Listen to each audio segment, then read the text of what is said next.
You don't accidentally click onto a VA home loan video, so chances are you're interested, you want to know more, and hell yeah. In this video, we're going to talk about who qualifies for a VA home loan, credit, down payment. We're going to touch a little bit on manual underwriting. We're going to talk about multifamily, all the things you need to know to purchase a home in 2025, maybe a little bit further out, 2020, 2030. Let's get you right. So a VA loan is a government-backed loan backed by the, you guess it, Department of Veteran Affairs. They made this so basically it's much easier to purchase a home as a veteran, and it's going to be more flexible on things like down payment, credit, and some other things I will mention in this video. Now, who qualifies for a VA home loan? To be eligible, you're going to need 90 days of active duty, or if you're Reserve or National Guard, you're going to need 6+ months. If you're a surviving spouse for somebody who passed away in service, you are also eligible for a VA loan. Little sidebar, I was actually at lunch with a realtor one time, and they were mentioning an issue that they were having with a client, a refinance issue. And I guess a lender had turned them down or whatever, didn't get the full story. And it turns out they were a surviving spouse. Not only that, but the county was hitting them for property taxes that they weren't supposed to be owing. So after a chit chat with them, a chit chat with the client, we were actually able to save them a couple $100 a month and also get the property taxes wiped off because their spouse in particular was 100% disabled, which meaning in certain states, you don't owe any property taxes. So yeah, pretty cool rule with the surviving spouse. Let's talk about credit score. Does the VA loan have a certain credit score requirement? The answer is actually no. They don't have a black and white answer as far as what the minimum credit score is. Some lenders are going to want a 620, some other lenders are going to want a 580. Regardless, there really isn't technically one. What we do is run it through automated underwriting system. So think of it like this. We plug all the stuff in, all the numbers on the application, run it through the matrix essentially, and it'll give you yes or no. Sometimes it'll give you a maybe. If it gives you a maybe, that's what we call a manual underwrite. Typically, it's going to happen when the credit is a little bit lower. For a VA manual underwrite, really what it's going to come down to is the rest of the file needs to be strong enough to carry for the credit. Think of it like LeBron in the playoffs. All the teams he's brought that just didn't have the roster, but it was LeBron to do that.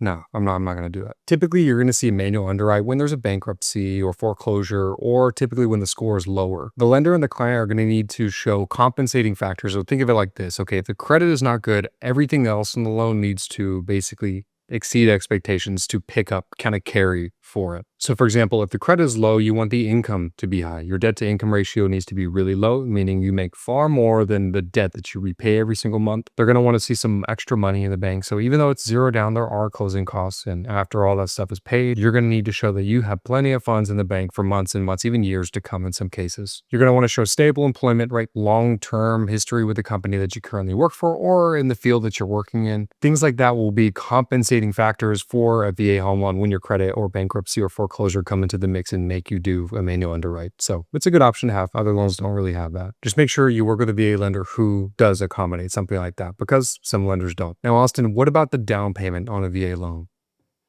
Zero. There's no down payment on a VA loan. However, this doesn't mean there aren't closing costs. Closing costs are the fees to do the loan, right? So the down payment is the money you do for the house that goes straight to the house. There's closing costs that are associated with just purchasing a home in general, right? So fees like lender fees, we don't have any. Title fees, appraisal, taxes, insurance. Those are going to be items that are called closing costs. You will need to be responsible for those.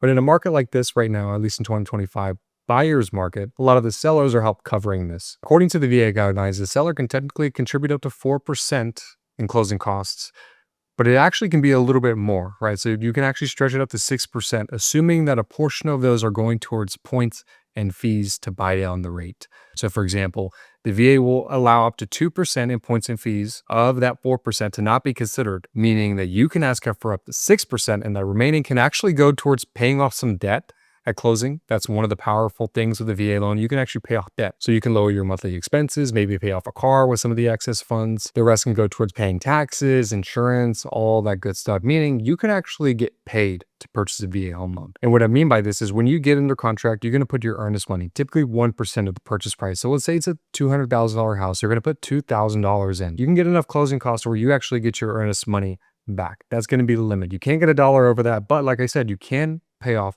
debt with it. So if there's anything that's over that, you got a badass agent. They give you a bunch of seller credits. You can actually put the rest towards paying off monthly debt. Pretty cool. So unlike conventional or FHA loans, VA loans actually don't have private mortgage insurance. So that's pretty cool. Saves you a couple $100 a month.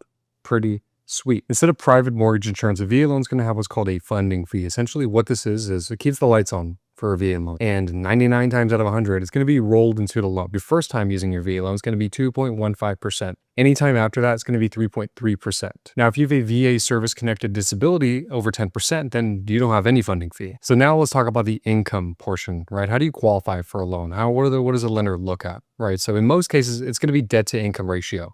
For a VA loan, it's actually a little bit different. They look at residual income. So the VA, depending on where you live, how big your household family is, they want you to have a certain residual income. Basically, that's the money left over every single month after all bills and expenses have been paid. Typically, what I see when you qualify somebody based off of residual income, it actually ends up being more than what you would qualify somebody if they were doing a normal debt to income ratio. So for example, if you have a conventional loan, your debt to income ratio is 60%, which is over their limit, you're not going to qualify. But for a VA loan, since there technically isn't a debt to income ratio limit, you could actually qualify, assuming you hit the residual income. Now, how does one calculate your residual income? What you're going to want to do is you're going to add up all your gross monthly income. You're going to subtract all your minimum monthly debt. Okay, so think car payments, student loans, the new mortgage you're going to be pulling out, subtract that from your gross monthly income. Okay, now you have that. The VA is going to have a different requirement depending on where you live and how many people are in your household. So looking at this chart, once you subtract that number, this is the number that you want to see. So like I said, usually when you qualify somebody based off residual income,